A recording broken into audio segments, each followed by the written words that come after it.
There's a very specific, almost haunting kind of silence that happens in a heavy industrial control room right after a major alarm goes off. Hmm. I've read accounts of this from operators. It's that split second where the klaxon stops, the red light is flashing, and everyone in the room just freezes. And they aren't looking at the screens. No, they're looking for one person. They're looking for one specific person, the old hand. The guru. Yeah. The one who's been there for 30 years. Exactly. They're looking for the woman who knows that the manual says turn the pressure valve to 50%.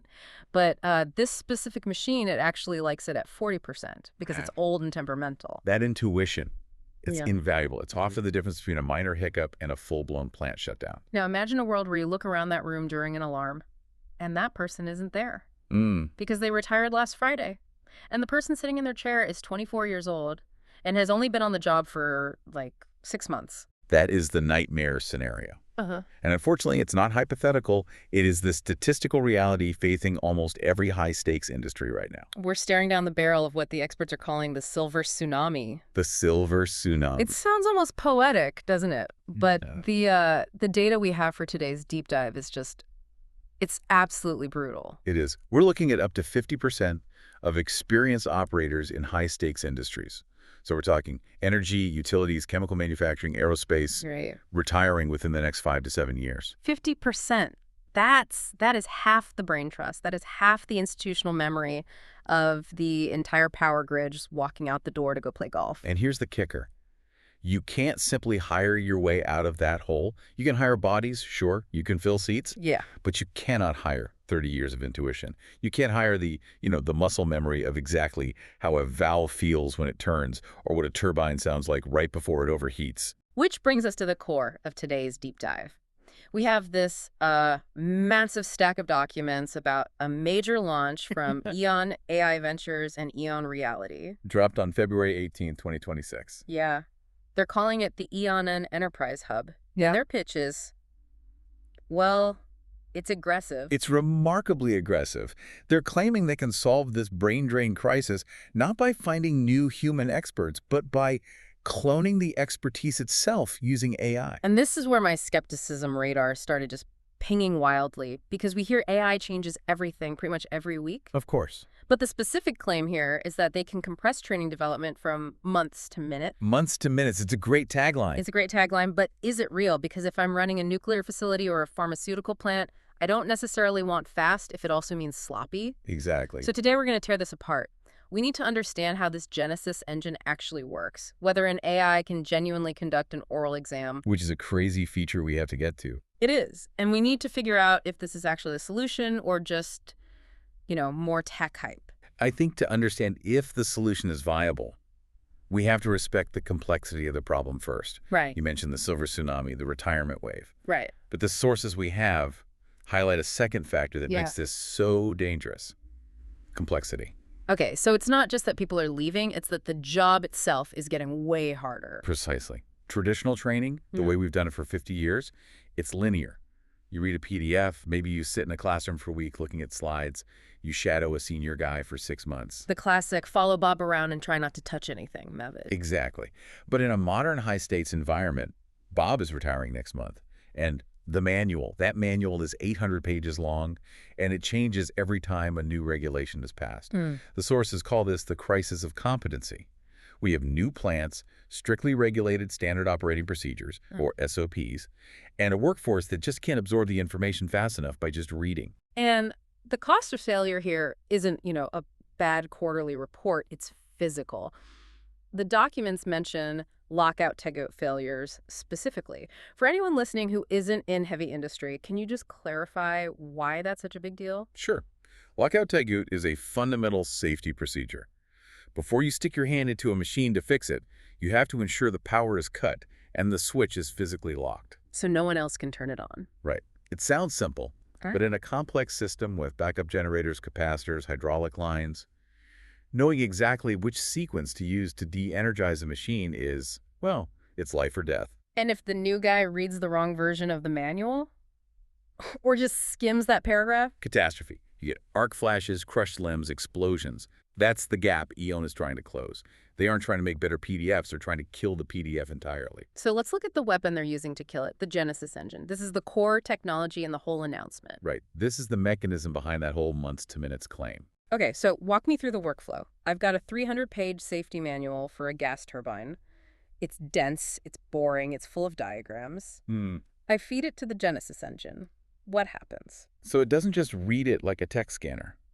It ingests the SOPs, the diagrams, the safety warnings, the tech specs. It understands the context. Yeah. And then it effectively reconstructs the machine in a 3D digital space. Wait, hold on. It builds the visual model from the text. It generates interactive 3D equipment. It segments the components, so it knows this cylinder is a flange and that box is a control unit. It labels them, and then it builds a simulation based on the instructions in the text. That feels like the magic trick part of the demo. Are we talking about some generic cartoon turbine, or does it look like my specific turbine? The claim is photorealistic fidelity. They want it to look exactly like the equipment on your floor.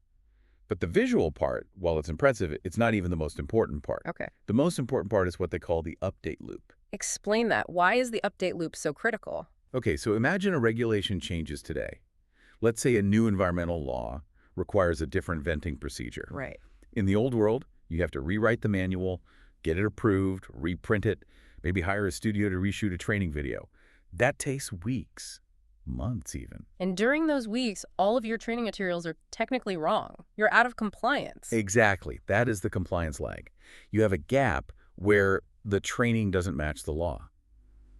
With the Genesis engine, because the simulation is derived from the document, if you update the document, the AI updates the simulation. So the training environment automatically realigns with the new law. Instantly.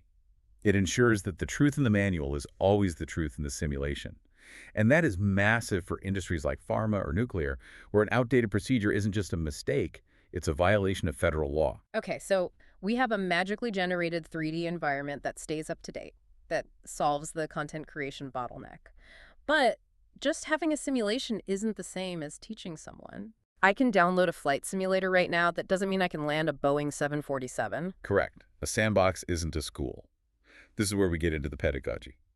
The source material outlines a specific 4-step framework they use.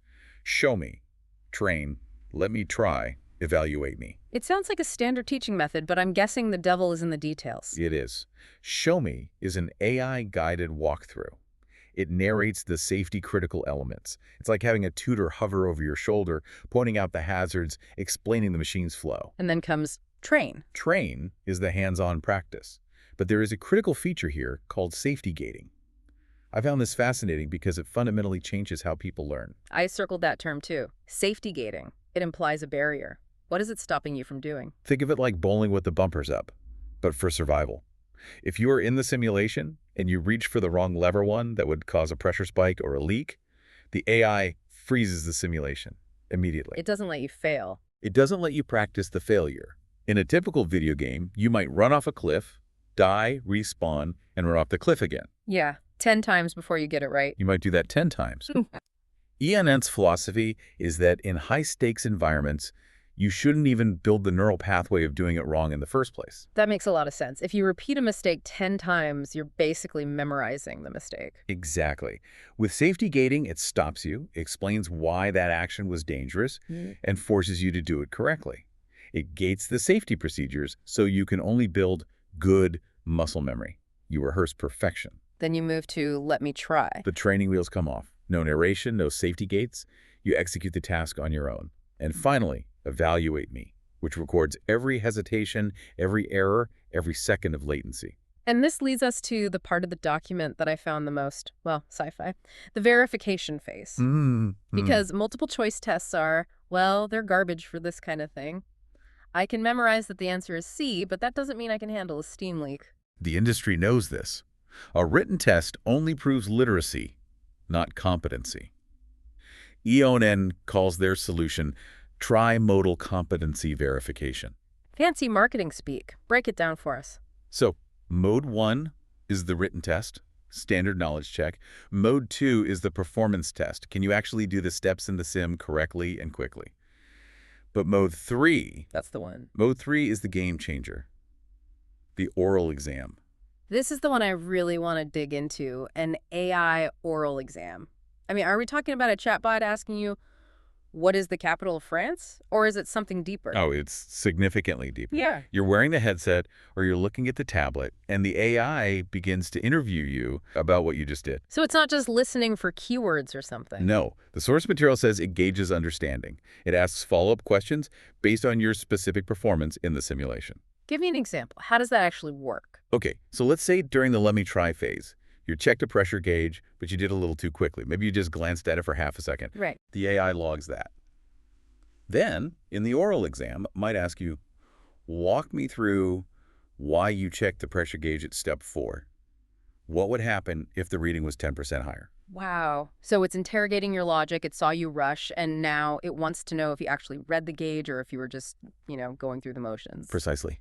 It's forcing you to defend your actions. It? It's looking for the why, not just the what. It mimics the kind of grilling you'd get from a master craftsman who wants to make sure you aren't just a robot following a script. That is honestly a little intimidating. It's like having a professor who never blinks. It is intimidating, but it's necessary. If you're signing off on someone's ability to run a refinery, you need to know they can think on their feet. Mm-hmm. You need to know that they understand the underlying system, not just the button sequence. And I assume all of this creates a paper trail. An extensive one. This is the other side of the coin, the audit trail. Every step, every answer in the oral exam, every simulation score contributes to an auditable competency score. So if a government inspector shows up and says, prove to me that Sarah is qualified to run this panel, you don't just show a certificate that says, certificate of completion. No, you show the data. Yeah. You show the entire descent of her competency. You can show that she performed the task perfectly 5 times, and she answered complex questions about the safety protocols correctly. It moves the industry from, we hope they know, to we have data proving they know. Now, we've focused heavily on the guy turning the wrench, but the documents also talk about the people in the nice offices, the leadership. Yes, leadership and crisis management. It feels different. You can simulate a valve, but can you simulate a panic attack? Can you simulate the fog of war?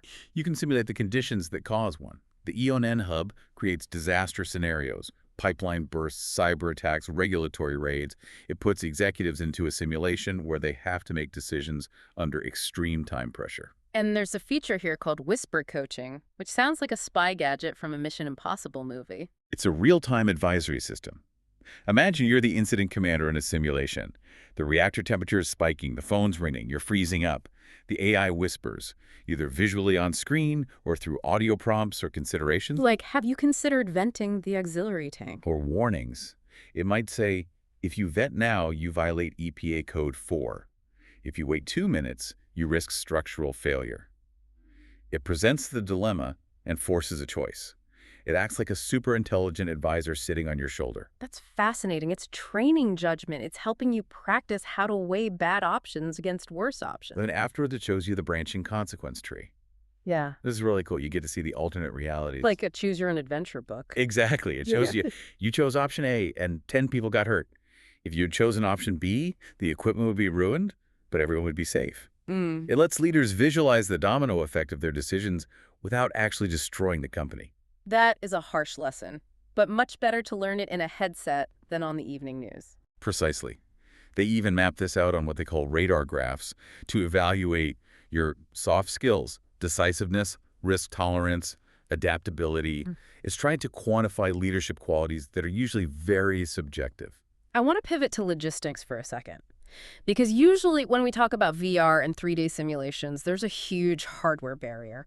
Does a company with 50,000 employees need 50,000 VR headsets? Because I can tell you right now, that budget is never getting approved. That is the bottleneck EON seems to have anticipated. They emphasize accessibility and full feature parity, meaning the simulation works on a $3,000 high-end headset, but it also works on a $300 tablet or just a standard desktop computer. But isn't the experience worse on a tablet? The immersion is less. Sure, you aren't in the room in the same way, but the procedural training is identical. You still have to click the right valve. You still have to answer the oral exam questions. It democratizes the training so you can roll it out to the entire workforce without buying a mountain of hardware. That's smart. It removes the excuse of, we can't afford the toys. It also integrates with their existing systems, ERP, HR software. They call it a single brand environment. It's designed to just slip into the company's existing tech stack so employees log in with their normal ID and start training. I want to touch on the philosophy here before we wrap up, because EON AI Ventures takes a bit of a swing at generic AI in their press release. They seem to be distancing themselves from the chat GPTs of the world. They are drawing a very hard line. They argue that generic large language models deliver 80% quality. Which is fine if you're asking for a recipe or writing a marketing email. If the AI gets the spice wrong, your soup just tastes bad. Right. If the AI hallucinates a slightly different ingredient in your soup, it's annoying. If an AI hallucinates a safety protocol in a chemical plant, people die. EON argues that high-stakes operations require 100% precision. So they're positioning themselves not as a generalist, but as a specialist. Correct.